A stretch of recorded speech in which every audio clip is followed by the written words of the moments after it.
부모와 권위라는 제목으로 하나님 말씀 들어가도록 하겠습니다. 오늘은 원래 저희 교회에서 했는데 오늘은 좀 특별한 날이기 때문에 아시다시피 십계명은 하나님께서 그 하나님 백성 삼으신 언약 백성의 행복을 위해서 주신 말씀입니다. 십계명은 하나님의 백성들의 모든 삶의 기본 원리로서 일종의 국가로 치면 헌법에 해당하는 말씀이라고 볼 수 있습니다. 십계명 중 제 5번째 계명은 부모를 공경하라 라는 계명입니다. 이 계명을 보시면 문자적으로 그냥 부모님들에게 잘해라, 부모님 말, 그런 차원의 이상의 것의 의미가 들어있습니다. 사실 매 계명마다 아주 깊은 의미들이 있습니다. 언약 백성들에게 주어진 헌법으로서의 5계명은 한마디로 말씀을 드리자면 권위에 관한 계명입니다. 이 5계명은 하나님께서 허락하신 권위를 존중하라는 것입니다. 왜 우리가 권위에 존중해야 합니까? 권위에 존중하는 것이 우리 삶에 큰 유익이 있고 결국 우리를 행복하게 만들어주기 때문입니다. 과거에는 이 권위가 지나치게 강조되다 보니까 이게 너무 지나쳐서 그 권위주의의 시대인 적이 있었습니다. 반면 오늘날 이 시대는 이 잘못된 권위주의에 대한 반발이 너무 지나쳐서 아예 권위 자체를 무시하는 그런 시대가 되어버렸습니다. 목사님의 권위, 부모님의 권위, 교사의 권위, 어른들의 권위가 다 땅에 떨어져 버린 그런 시대가 되어버렸습니다. 오늘이 어버이 주일이기도 하고 또 며칠 전에 한국의 새로운 정치 권위가 세워진 그런 시기이기도 해서 오늘은 이 권위 존중이라는 5계명의 의미에 대해서 한번 같이 생각을 해보려고 합니다. 3가지로 나눠서 말씀을 전할 텐데, 첫 번째는 성경이 가르치는 권위란 무엇인지, 그 다음에 2번째는 권위가 그렇다면 왜 필요한 것인지, 3번째는 권위에 어떻게 순종해야 하는지, 이 3가지를 저희가 한번 보겠습니다. 먼저 권위란 무엇입니까? 권위는 한마디로 다스림의 합법성입니다. 말이 어려운데 권위를 받은 사람만이 합법적으로 다른 사람들을 다스릴 수 있습니다. 아니면 교통경찰이 운전자들을 다스릴 수 있습니다. 국가로부터 이 권위를 부여받았기 때문입니다. 경찰이 차를 세우라고 하면 세워야 되고 차에서 내리라고 하면 내려야 됩니다. 순종해야 됩니다. 왜냐하면 교통경찰에게 권위가 부여됐기 때문입니다. 권위 없는 사람이 차를 세우라고 그러면 제가 그 말을 들을 필요가 없습니다. 로마서를 보시면 하나님의 백성들은 모두 권위에 복종해야 할 책임이 있습니다. 모든 권위는 하나님으로부터 주어진 것이기 때문입니다. 로마서 13장 1절 유명한 말씀입니다. 각 사람은 위에 있는 권세, 즉 권위들에게 복종하라. 권세는 하나님으로부터 나지 않음이 없나니 모든 권세는 다 하나님께서 정하신 바라. 그래서 권세가 영어로 authority, 우리말로 권위라고도 번역이 됩니다. 부모를 공경하라는 10계명 5계명은 우리가 하나님께서 세우신 권위들에 복종해야 함을 의미합니다. 근데 우리가 복종해야 할 권위는 크게 2가지로 나눠집니다. 하나는 부모님의 권위, 또 하나는 사회적 권위입니다. 먼저 부모님의 권위를 생각해 보겠습니다. 이 부모들은 하나님으로부터 자녀를 다스리는 권위를 부여받았습니다. 그렇기 때문에 자녀들은 부모라는 권위에 순종해야 합니다. 장성해서 결혼하고 이제 새로운 가정을 이루기 전까지 자녀들은 부모님의 권위에 복종하며 부모님 말씀에 순종해야 할 책임이 있습니다. 사람들이 교통경찰이 자기들보다 공부를 더 많이 하고 인격이 더 훌륭하기 때문에 그 경찰의 말을 듣는 것이 아닙니다. 교통경찰에게는 국가가 부여한 권위가 있기 때문에 그 사람이 어떻게 생기고 얼마나 성질이 나쁘고 이런 거랑 전혀 상관없이 우리는 그 교통경찰의 말에 복종해야 됩니다. 마찬가지로 우리의 부모님들이 돈이 많으신 분이건 적으신 분이건 공부를 많이 하셨건 배우지 못하신 분이건 심지어 인격적으로 훌륭하건 그렇지 못하던 간에 자녀라면 부모님 말씀에 순종해야 할 책임이 있습니다. 물론 하나님께서 주신 권위를 가진 부모들은 맡겨진 자녀들을 잘 돌봐야 할 중대한 책임이 있습니다. 부모가 이 책임을 다하지 못할 때 하나님께서는 반드시 부모에게 책임을 물으십니다. 권위자로서 부모는 기본적으로 자녀들에게 세 가지를 제공해 주어야 할 책임이 있습니다. 첫 번째 보호, 두 번째 공급, 세 번째 방향 제시입니다. 먼저 부모는 자녀들에게 영적으로 또 신체적으로 정서적으로 여러 방면에서 자녀들을 보호해 주어야 합니다. 부모의 책임입니다. 두 번째 부모는 자녀들의 필요를 채워줘야 됩니다. 배고프면 먹여야 되고 뭐 슬픔을 당하고 있으면 위로해 줘야 될 그런 책임이 부모에게 있습니다. 필요를 공급해 줘야 됩니다. 세 번째로 부모는 자녀들이 바른 길을 갈 수 있도록 바른 방향을 제시해 주어야 됩니다. 잘못된 길을 가려고 할 때 부모는 그것을 막고 그 길은 나쁜 길이니 이리로 가거라 이렇게 방향을 제시해 줘야 할 책임이 있습니다. 부모님들께 철저히 순종해야 하는 것이 자녀들의 책임이라면 자녀들을 보호하고 필요를 채우고 방향을 제시해 주는 것은 부모들의 책임입니다. 사실 보호, 공급, 방향 제시라는 이 세 가지는 부모뿐 아니라 모든 하나님께서 권위를 허락하신 모든 권위자들에게도 해당되는 말씀입니다. 성경은 하나님과 하나님 백성인 우리의 관계를 종종 부모-자녀 관계로 설명을 합니다.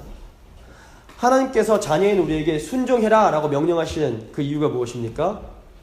우리가 순종하면 하나님께서 나머지를 다 책임져 주시기 때문입니다. 자녀로서 우리는 하나님을 신뢰하며 하나님 아버지의 말씀에 철저히 순종하기만 하면 됩니다. 그것만 하면 됩니다. 나머지는 하나님께서 다 책임을 져 주십니다. 그러니까 우리가 순종하면 나머지는 아버지가 책임져 주신다. 이 믿음이 있어야 됩니다. 그래야 우리가 힘들어도 순종을 할 수가 있습니다. 보통 자녀들이 부모님을 통해서 하나님을 배우고 알게 됩니다. 그래서 권위자인 부모의 책임이 너무너무 중요합니다. 부모가 권위자로서 온전한 책임을 다하지 못할 때 자녀들은 하나님을 오해하기 쉽습니다. 제가 어디서 읽은 책에서 읽은 내용인데 동네 사람들로부터 살아있는 성자라는 소리를 듣는 목사님이 계셨습니다. 사람들이 얼마나 그분을 존경하고 좋아했는지 모릅니다. 근데 이분에게 10대 아들이 있었는데 그 아들이 학교에서 학교 폭력에 시달렸습니다. 아들이 참다가 드디어 참지 못하고 아버지에게 말씀을 드렸습니다. 근데 아버지가 야 어떡하니 그래도 네가 참아야지 하면서 아무 조치도 취해주질 않으셨습니다. 결국 아이는 아버지에게 큰 상처를 받고 권위에 대한 분노와 반항심을 갖고 결국에는 신앙을 버리게 됩니다. 이때 아버지는 적극적으로 아이를 보호해 주어야 했습니다. 이분은 목사로서는 훌륭했을지 몰라도 아버지로서 마땅히 자녀를 보호해야 할 그 책임을 다하지 못함으로 부모의 권위를 제대로 사용하지 못했습니다. 그 결과 큰 슬픔을 당하게 됩니다. 성경을 봐도 아버지가 권위자로서의 책임을 다하지 못할 때 그 가정이 비극을 겪게 됩니다. 몇 번 말씀드린 것 같은데 창세기 37장을 보시면 야곱의 딸 디나가 강간을 당했다는 소식을 아버지가 알았지만 야곱이 아무 일도 하지 않습니다.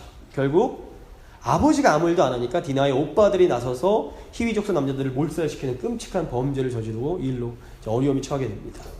또 사무엘하 13장을 보시면 다윗 왕이 그 아들 암논이 이복 동생인 다말을 겁탈하는 일을 알고 나서 화를 냈지만 또 아무 일도 하지 않습니다. 결국 이로 인해서 다말의 친오빠인 압살롬이 이복형인 암논을 죽이고 이로 인해 결국엔 아버지께까지 이제 반역을 일으키는 그런 다윗 가문의 큰 비극이 시작됩니다. 그러므로 부모는 하나님께서 맡겨주신 그 권위를 잘 사용해서 자녀들을 돌볼 책임이 있습니다. 그래서 자녀들은 권위자인 부모님께 순종해야 하고 부모들은 자녀들에게 부모로서의 책임을 다해야 합니다. 두 번째 사회적 권위를 생각해 보겠습니다. 이 10계명 5계명은 단순히 부모님뿐 아니라 전체 사회에 하나님께서 부여하신 권위들 역시 우리가 마땅히 존중해야 함을 의미합니다. 숭신대 신학과의 김은수 교수님이란 분이 우리가 존중해야 할 사회적 권위들을 사회적 부모라고 표현한 것을 제가 봤습니다. 사회적 부모들이 있습니다. 우리가 존중해야 할 사회적 권위들이 무엇이 있을까요? 제가 나눠드린 교재에 적어드렸는데 첫째로 영적 부모가 있습니다. 목사와 장로 같은 교회 지도자들. 두 번째로 교육적 부모, 교사와 교육자들입니다. 세 번째 사회적 부모, 연장자와 어른들. 넷째 정치적 부모, 행정관료와 위정자, 대통령. 다섯째 경제적 부모는 고용주에 해당한다고 볼 수 있습니다. 오늘날 한국의 젊은이들의 심각한 문제 중 하나가 바로 이런 모든 권위들을 불신하고 무시하는 것입니다. 그런데 이 불신은 사실은 이제 부모님들이 하나님이 주신 권위를 잘 사용하지 못한 데서 비롯된 경우가 굉장히 많습니다. 부모님 때문에 권위에 반항을 하면서 모든 권위들을 다 이렇게 반항하게 되는 것입니다.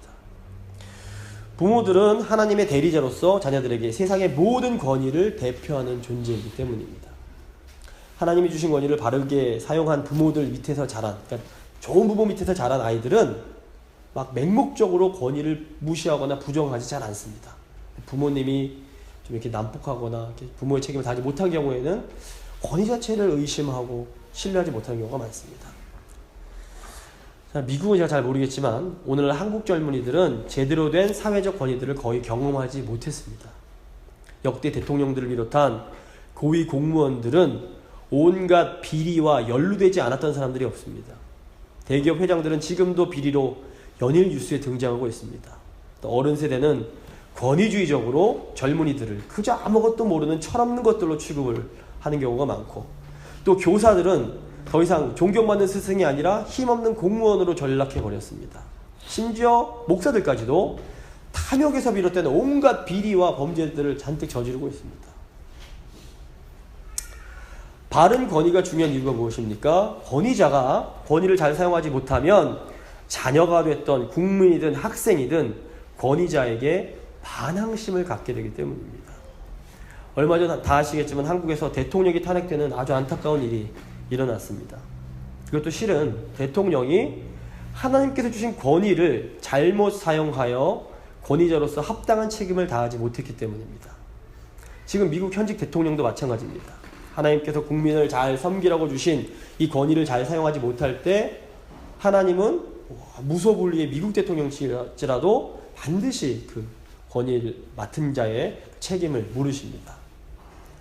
하나님으로부터 권위를 부여받은 지도자들은 하나님께서 주신 권위를 바르게 사용해서 공동체의 구성원들을 가족이든 교회든 국가든 잘 보호하고 그 필요를 채워주고 바른 방향으로 인도해야 할 책임이 있습니다.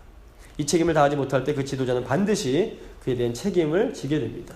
동시에 하나님의 백성들은 세상 사람들이야 권위에 반항을 하든 어쨌든 간에 하나님 백성들은 교회든 학교든 회사든 국가든 하나님께서 세우신 권위자를 합당하게 공경하고 권위자의 말에 순종할 수 있어야 됩니다. 자, 이제 두 번째, 왜 권위가 필요한 것일까요? 자녀는 부모님께 순종해야 하고, 교인들은 목사와 장로에게 순종해야 하고, 학생은 교사에게 순종해야 하고, 젊은이들은 어른들께 순종해야 하고, 국민은 대통령을 비롯한 공직자들에게 순종해야 하고, 직원들은 고용주에게 순종해야 합니다. 자, 이 말 들으실 때 기분이 어떠십니까? 자녀들이 부모에게 순종한다는 것은 다들 부모님이시니까 기분이 나쁘지 않으실 테고, 교인들이 목사와 장로에게 순종해야 한다는 말을 들으실 때 어떻습니까? 이 말 들으실 때 기분이 좋으십니까? 안 좋으십니까? 이 말이 이렇게 기분 나쁘게 들리지 않으려면 우리는 하나님이 권위에 대해서 왜 순종을 요구하시는지 그 목적을 이해할 필요가 있습니다. 먼저 겸손의 훈련입니다. 하나님께서 권위를 우리에게 허락하시고 그 권위에 복종을 명하시는 것은 이것이 우리에게 겸손을 훈련하는 최고의 방법이기 때문입니다. 자, 온 우주의 중심에 하나님께서 계십니다. 하나님이 이 세상의 중심에서 모든 일을 주관하며 다스려 가고 계십니다. 세상 만물과 우리 주위에서 일어나는 모든 일들은 아주 작은 일일지라도 하나님을 중심으로 진행되고 이루어져 가고 있습니다. 그런데 종종 하나님께서 일하시는 방법이 우리 생각과 전혀 다를 때가 많습니다. 이 교만은 이때 하나님의 일하심보다 우리의 생각, 우리의 방법이 더 좋고 옳다고 생각하게 만듭니다. 창세기 4장을 보시면 하나님께서 가인의 예물을 받지 않으십니다. 그럼 가인의 원래 바른 자세는 내가 무언가 잘못이 됐구나, 고쳐서 하나님께 받으실 만한 제물을 드려야겠다가 되어야 됩니다. 근데 가인을 보면 가인은 하나님의 뜻에 따라 자기의 뜻을 바꾸기보다는 도리어 화를 내면서 동생을 살해하게 됩니다. 또 하나님께서 애굽에서 종살이를 하던 이스라엘 백성을 출애굽시키셔서 광야로 인도하십니다. 뜻이 있었기 때문입니다. 그런데 이스라엘 백성들은 그 출애굽의 감격은 곧 망각해버리고 광야 생활을 하면서 마실 것이 없다고 불평하고 먹을 것이 마음에 들지 않는다고 불만을 표출하면서 모세를 향해서 무섭게 화를 냅니다. 이렇게 하나님께서 하시는 일에 대해서 화내고 불평불만하는 마음속에는 모든 일들이 반드시 내 생각대로, 내 뜻대로 되어야만 한다는 자기중심성, 즉 교만이 자리 잡고 있습니다. 인간의 죄의 가장 깊은 뿌리가 바로 이 교만입니다. 교만은 하나님의 뜻이 아니라 내 뜻이 이 땅에서 이루어지기를 바라는 마음입니다. 그래서 교만한 사람들은 어떤 일들이 자기 뜻대로 되지 않으면 무섭게 화를 내곤 합니다.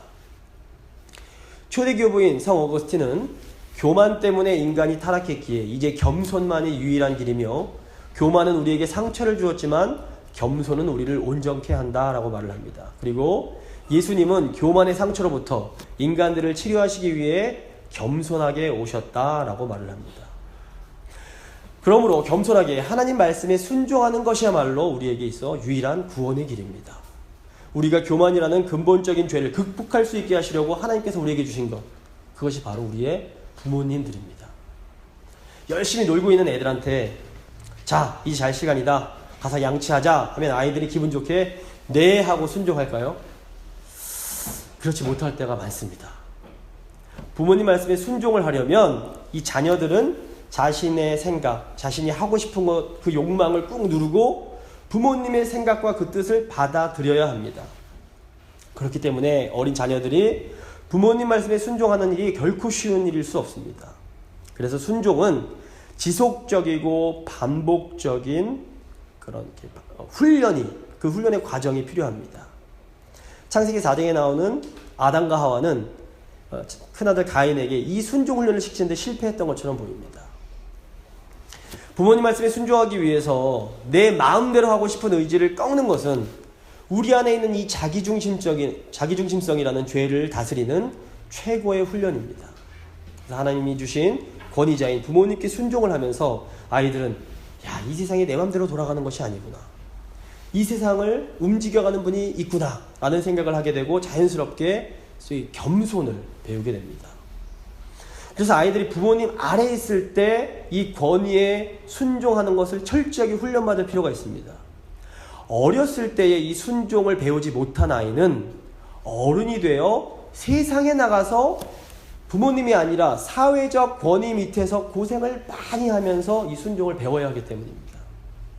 그러므로 아이들이 어릴 때 부모님들이 아이에게 질질 끌려다니는 것은 결코 좋은 것이 아닙니다. 사실 저희 어머님도 아까 보셨지만 사랑이 많으셔서 저한테 엄청 많이 끌려다니셨습니다. 다행히 아버지가 좀 많이 무서우셔서 좀 균형이 잡혔지만 제가 어렸을 때 얼마나 자기중심적이었는지 모릅니다. 믿겨지지 않으시겠지만 제 고등학교 때 별명이 사이코 사탄이었습니다. 제 멋대로 행동할 때가 참 많았습니다. 청년 시절만 해도 이 청년부의 이 권위주의적인 분위기가 마음에 들지 않는다고 제가 앞장서서 이 교회 선배들과 맞짱을 두고 막 싸우고 막 그랬습니다. 근데 하나님께서 저를 이 무서운 교만에서 벗어나게 하시려고 엄청나게 큰 권을 겹쳐서 오랜 시간 허락해 주셨습니다. 지금은 참 감사하지만 고난받을 때는 정말 죽을 것 같았습니다. 하나님은 사랑하는 자녀가 교만하게 자기중심적인 삶을 살도록 그냥 결코 내버려 두지 않으십니다. 하나님은 부모뿐 아니라 다른 사회적 권위들도 우리가 하나님께 순종하는 것을 훈련하는 도구로서 사용해 주십니다. 인간은 기본적으로 이 죄 때문에 이 권위에 반항하는 그런 기질들을 다 가지고 있습니다. 그래서 부모님뿐 아니라 이 어떤 권위에, 사회적 권위들에 순종한다는 것 자체가 결코 쉬운 일이 아닙니다. 그래서 장로교의 창시자라고 할 수 있는 칼빈은 우리의 교만한 본성을 권위에 복종시키려면 엄청난 자기 부인, self-denial, 자기를 부인하는 그것이 필요하다고 말을 합니다. 우리가 권위에 순종함으로 자기를 부인할 때 우리는 무한한 욕망의 노예가 되게 하는 이 교만을 극복함으로써 사실은 놀라운 자유를 경험하게 됩니다. 순종해주는 축복이 바로 자유입니다. 하나님은 우리에게 권위에 대해 순종을 요구하시는 것은 우리를 구속하고 억압하기 위해서가 결코 아닙니다. 도리어 순종을 통해 우리를 꽉 붙들고 있는 이 교만에서 벗어나 우리에게 참된 자유를 주시기 위함입니다. 예수님의 십자가 순종이 보여준 것이 바로 이것입니다. 예수님은 내 뜻이 아니라 기도하실 때 아버지 나의 뜻이 아니라 아버지의 뜻대로 되기를 원하나이다 라고 말씀하시면서 그 고난의 잔을 기꺼이 받으셨습니다. 우리 예수님께서 아버지의 뜻에 따라 십자가라는 고난의 잔을 받으심으로 인류의 놀라운 구원이 임하게 됩니다. 근데 그리스도인의 삶은 바로 이 예수 그리스도를 따라가는 삶입니다. 내 생각과 내 뜻을 꺾고 아버지의 뜻에 순종하는 삶을 살아가는 것. 우리가 예수님처럼 내 생각을 버리고 하나님의 뜻을 순종하는 바로 그 자리에 성령을 통해 하나님의 나라가 임하게 됩니다. 순종의 자리에 하나님이 주시는 용서와 화해, 그리고 놀라운 평안과 기쁨이 흘러 넘치게 됩니다. 사실 교회란 바로 이 평안과 이 기쁨을 누리는 공간입니다. 우리가 이 평안과 기쁨으로 가득 찰 때 먼저 우리의 존재가 변화되고 또 우리의 가정이 회복이 되고 우리 삶이 아름답게 변하게 됩니다. 또 두 번째로 하나님께서 우리에게 그 권위를 허락하신 것은 우리를 축복하시기 위해서입니다. 10계명을 보시면 부모를 공경하는 자는 이 땅에서 잘 되고 장수할 거라는 약속을 주십니다. 권위에 순종하면서 이 겸손을 훈련한 사람은 하나님께서 마음껏 복을 주실 수 있습니다. 그래도 잘 변질되지 않기 때문입니다.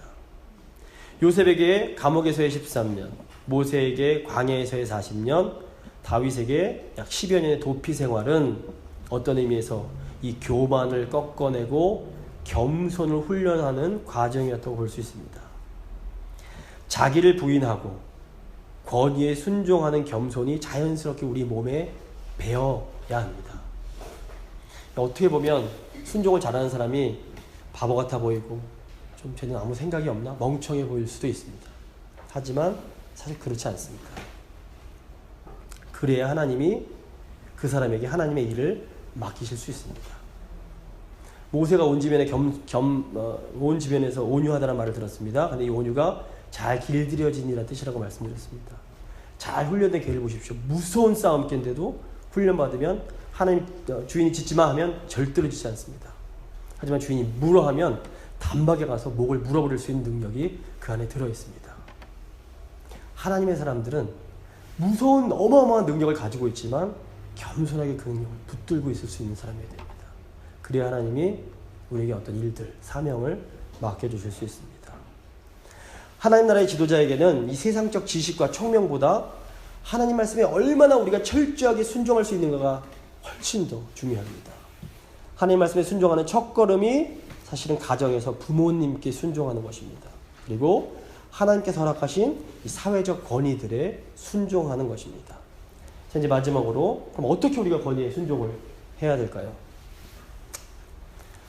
우리가 권위자에게 부모님을 비롯한 다른 권위들에 순종할 때에는 억지로 하기 싫은데 억지로 하는 것이 아니라 즉시 기쁘게 순종해야 됩니다.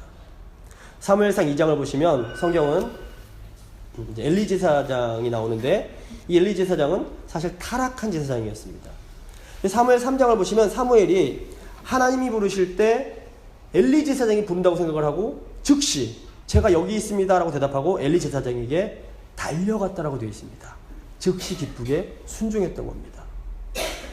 인간적으로 볼 때 여러모로 부족한 권위자였습니다. 하지만 사무엘은 그 말에 그 권위에 즉시 기쁘게 순종합니다. 여기 아주 중요한 영적인 원리가 있습니다. 권위자의 말이 분명하게 하나님 뜻에 어긋난 것이 아닐 경우 그리스도인은 권위자의 명령에 즉시 기쁘게 순종할 수 있어야 합니다. 사실 좀 똑똑하고 좀 힘이 있는 사람일수록 권위자가 비합리적이고 비효율적인 일을 시키면 순종하고 싶은 마음이 잘 생겨나지 않습니다. 내가 하면 저보다 훨씬 잘할 것 같은데. 하지만 성경적인 원리로 볼 때 범죄가 아니라면 비합리적이고 조금 어리석어 보일지라도 권위자의 말에는 즉시 기쁘게 순종해야 합니다.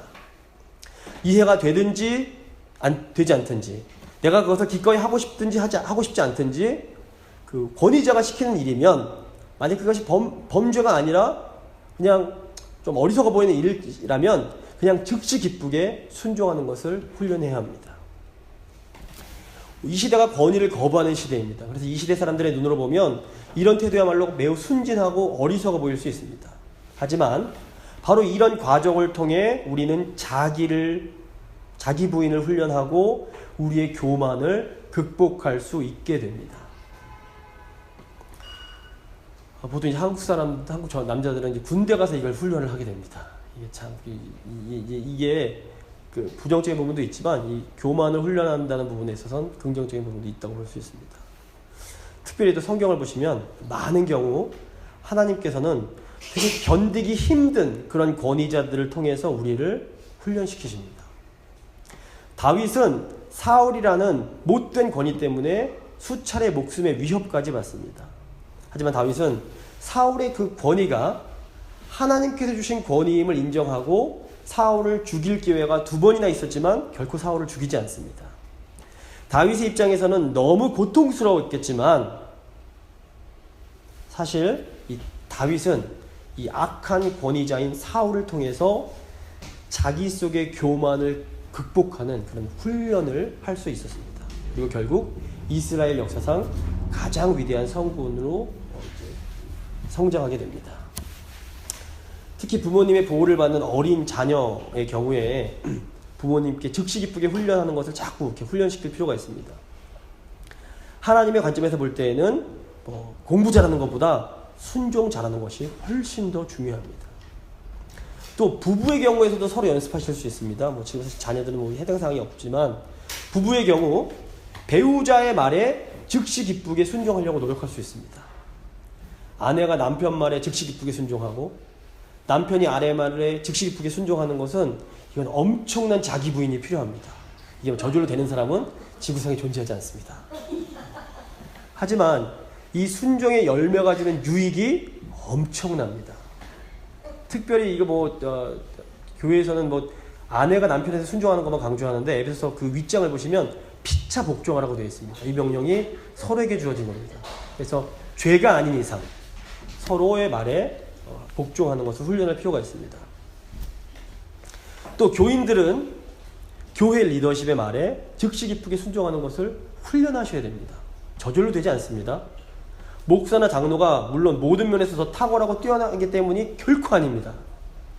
부모님이 더 위대하고 훌륭한 존재이기 때문에 자녀들이 순종하는 것이 아닌 것처럼 하나님께서 허락하신 권위이기 때문에 마땅히 존중하고 순종할 수 있어야 합니다.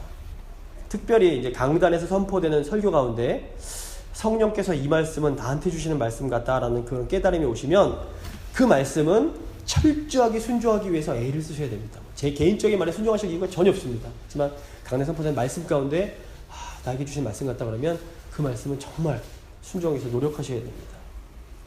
힘들어도 순종하실 때 나머지는 그 말씀을 주신 하나님께서 다 책임져 주신다. 이 믿음 가지고 순종하실 수 있게 바랍니다. 그렇다고 권위자 말은 아무거나도 다 순종해야 되느냐 하면 결코 그렇지 않습니다. 여기 굉장히 중요합니다. 두 번째 이제 불순종입니다. 순종의 태도가 즉시 기쁘게 했다면 불순종의 태도는 공손하게 불순종입니다. 제가 아이들에게 가장 강조하는 것 중 하나가 부모님 말씀하시면 즉시 기쁘게 순종해야 한다라는 것입니다. 지금도 계속 하고 있습니다. 하지만 부모님이 하나님의 뜻에 어긋나는 것을 말씀하시면 그때는 불순종해도 된다라고 가르칩니다. 하지만 불순종할 때에도 어떻게? 공손하게 불순종해라. 그리스도인으로서 우리는 권위자에게 복종해야 할 책임이 있습니다. 하지만 동시에 권위자가 하나님의 뜻에 어긋나는 명령을 할 때에는 그 명령에 불복종해야 할 책임도 있습니다.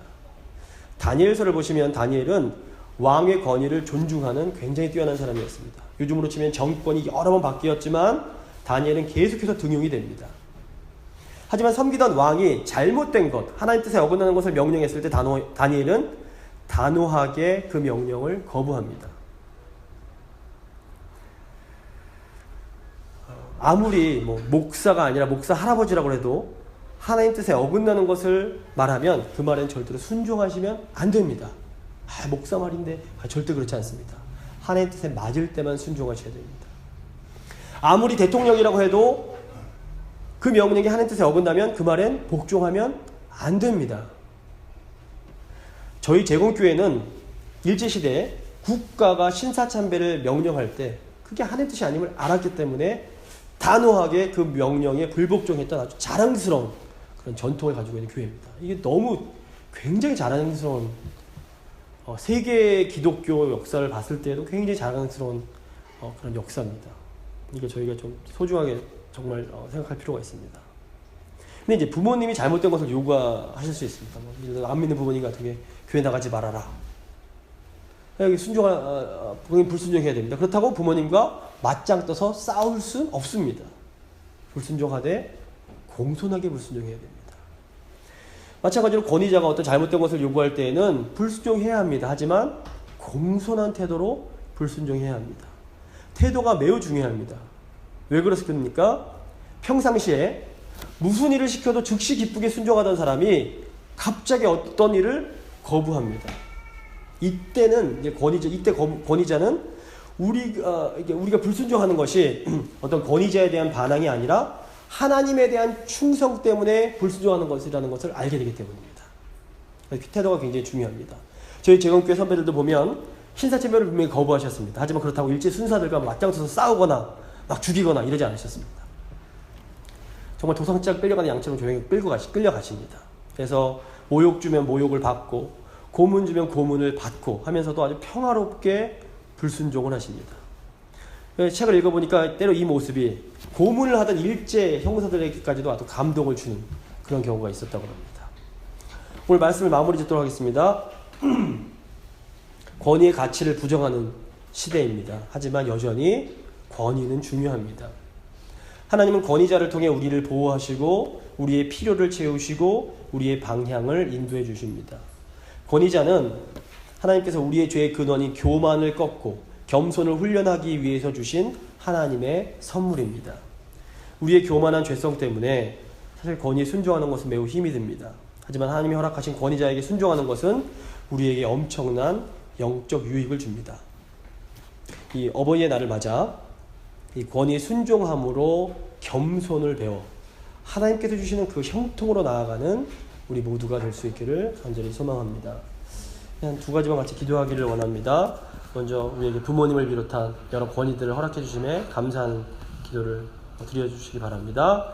또 하나, 그리고 우리에게도 하나님께서 주신 권위를 다 맡았는데 하나님 주께서 주신 이 권위를 정말 지혜롭게 잘 사용하셔서 우리 자녀들을 돌보고 우리 교인들을 돌보고 또 이 직장을 잘 돌볼 수 있도록 주님 도와주십시오. 한번 같이 기도하도록 하겠습니다. 기도하시겠습니다.